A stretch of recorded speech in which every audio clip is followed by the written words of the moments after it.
News breakfast షోకి తిరిగి స్వాగతం. ఒక ఇంట్రెస్టింగ్ మెయిల్ వచ్చింది పద్మజ రావిలిశెట్టి. మామూలుగా ప్రతి భూమిలో ఇన్వెస్టర్స్ ఎటువంటి తప్పులు చేస్తారనేది ఆవిడ చాలా పెద్ద మెయిల్ పంపించారు. బట్ సారాంశం ఏంటంటే రిలయన్స్ పవర్ లాంటి ఐపీఎస్ వెళ్ళిపోయాం లాస్ట్ టైం, అలాగే జిఎంఆర్ లాంటివి కూడా ₹100 కొని ఇప్పుడు సఫర్ అవుతున్నాం. ఇటువంటి రకరకాల ఉదాహరణ రాయటం జరిగింది. చాలా జాగ్రత్తగా ఉన్నాం. మనం ఎప్పటికప్పుడు ఈ కార్యక్రమంలో అదే హెచ్చరిస్తూ ఉంటాం. వాల్యుయేషన్స్ హై ఉన్నప్పుడు కూడా మనం మోసపోతూ ఉంటాం. ఇంకా పెరగబోతున్నా ఇక్కడ నుంచి మరొక 50% రాకపోతున్నా, 100% రాకపోతున్నా అన్న ఆశ, దురాశ. సో అది గ్రేడ్ ని ఓవర్కమ్ చేయడం అనేది మానవతలో అలాగే పని కాదు. బట్ ఎప్పటికప్పుడు కొంత ప్రాఫిట్ బుక్ చేసుకోవడం, అలాగే అప్రమత్తంగా ఉండటం, పెన్నీ స్టాక్స్ జోలికి వెళ్ళకపోవడం. ఇందాక రామ్ ప్రకాష్ గారు చెప్పారు. సో పెన్నీ స్టాక్స్ జోలికి వెళ్లకుండా ఉండడం, క్వాలిటీ స్టాక్స్ లో ఉంటే ఒకవేళ టెంపరీగా నష్టం వచ్చినా కూడా తిరిగి ర్యాలీస్ వచ్చినప్పుడు, అవి తిరిగి భూమి వచ్చినప్పుడు తర్వాత సైకిల్ అయినా కనీసం రికవరీ అయ్యే అవకాశం ఉంటుంది. పెన్నీ స్టాక్స్ కొంటే మనకు టెంపరీగా పెరుగుతున్నట్టు కనిపిస్తాయి, అదంతా ఒక మిథ్య భ్రమ. సో అటువంటి భ్రమకు లోన్ కాకుండా చాలా కేర్ఫుల్ గా మన కష్టార్జితాన్ని ఇన్వెస్ట్ చేయడం అనేది అత్యంత కీలకం స్టాక్ మార్కెట్ ఇన్వెస్ట్మెంట్స్ లో. వెంకటేష్ వరంగల్ నుంచి కవర్ లైన్ ఉన్నారు. హలో, గుడ్ మార్నింగ్ అండి. గుడ్ మార్నింగ్ అండి. గుడ్ మార్నింగ్ కుటుంబం గారు. సార్ మేము ఒక 20 రోజుల క్రితం ఎల్ఐసి హౌసింగ్ ఫైనాన్స్ ఒకటి క్యాన్సిల్ హోమ్ ఒకటి తీసుకున్నాను సార్. వీటి ఫ్యూచర్ ప్రాస్పెక్ట్స్ గురించి కాస్త చెప్పండి సార్.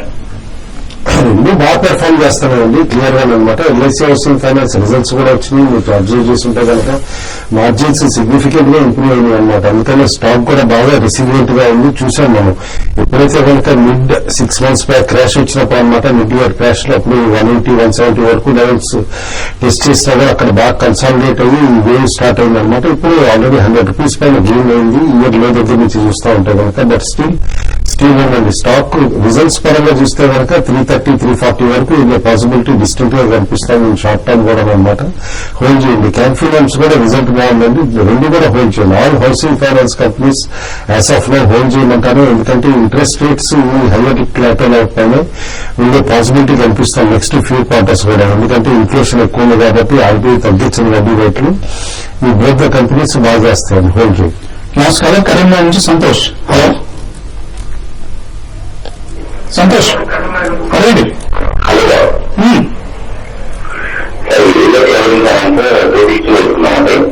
ఇప్పుడే చెప్పారు విన్నారా మీరు? పవర్ లేదా? బాగుంది పెర్ఫార్మెన్స్ అని చెప్పారు. ఎల్ఐసి హౌసింగ్ ఫైనాన్స్ పోయి మీరు ఒకవేళ medium to long term invest చేద్దామనే ఉద్దేశం ఉంటే. ఇంకొక కాలర్ కూడా ఉన్నారు, క్లాస్ కాలర్ అశోక్ హైదరాబాద్ నుంచి. Hello good morning. Aravind Ashok. SBI retirement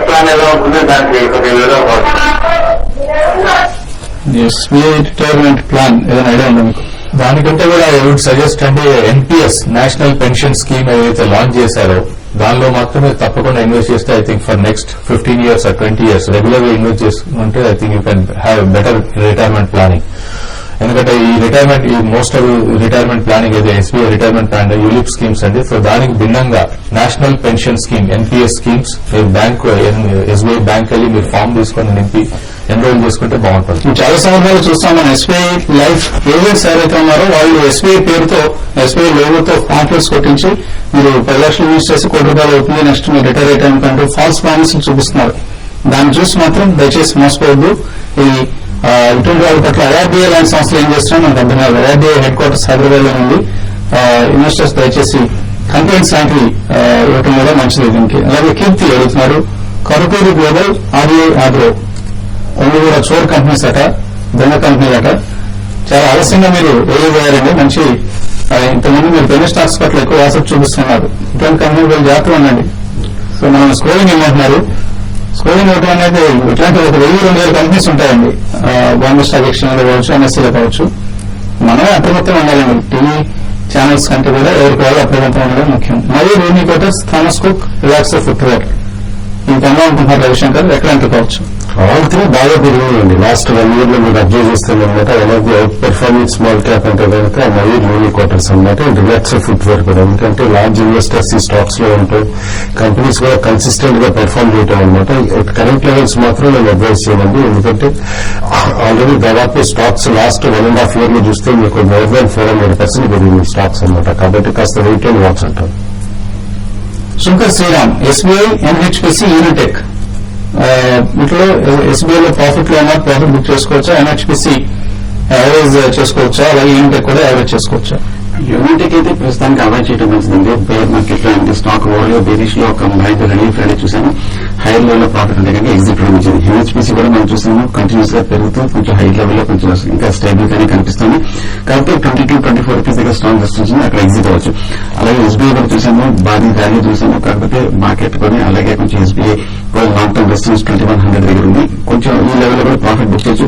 1500 నుంచి పెరిగిన ఈ స్టాక్ కొంచెం హై లెవెల్ లో ఇవన్నీ కూడా హైబ్రిడ్ స్టాక్స్. మనం జేపీఎస్ఎస్, యూనిటెక్ లాంటివి చాలా స్ట్రాంగ్ గా హ్యూజ్ వాల్యూమ్స్ ట్రేడ్ కావాల్సి వస్తున్నాం. ఫండమెంటల్ చేంజెస్ లేకపోతే మాత్రం ఆ స్టాక్స్ అన్ని కూడా ఓన్లీ ట్రేడింగ్ పర్పస్ గా వాడాలి, కానీ ఇన్వెస్ట్మెంట్ పర్పస్ మాత్రం ఆ స్టాక్స్ లో ఉండకూడదండి. హైబీటర్ అది కేర్ఫుల్ గా అబ్జర్వ్ చేయమంటారు. ఎందుకంటే కనుక రిజల్ట్ లేకుండా లైక్ యూనిటెక్ లో సిగ్నిఫికెంట్ డెట్ రిటైర్మెంట్ కానీ మార్జిన్స్ కానీ ఇంప్రూవ్మెంట్ లేకుండా కనుక స్టాక్ పెరుగుతామంటే ఆపర్చునిటీ టు సెల్ అని అంటాను. ఇద్దరు జేపీ కూడా సేమ్ థింగ్ అవుతుంది అనమాట. కాబట్టి ఏదైనా ఇన్వెస్టర్స్ ఈ మార్కెట్ లో అనమాట పోర్ట్ఫోలియోని నీట్ గా అనమాట చేంజ్ చేసుకుని వీకర్ స్టాక్స్ నుంచి ఎలిమినేట్ చేసేసి అనమాట స్ట్రాంగర్ స్టాక్స్ లో ఉంటాం అడ్వైజబుల్.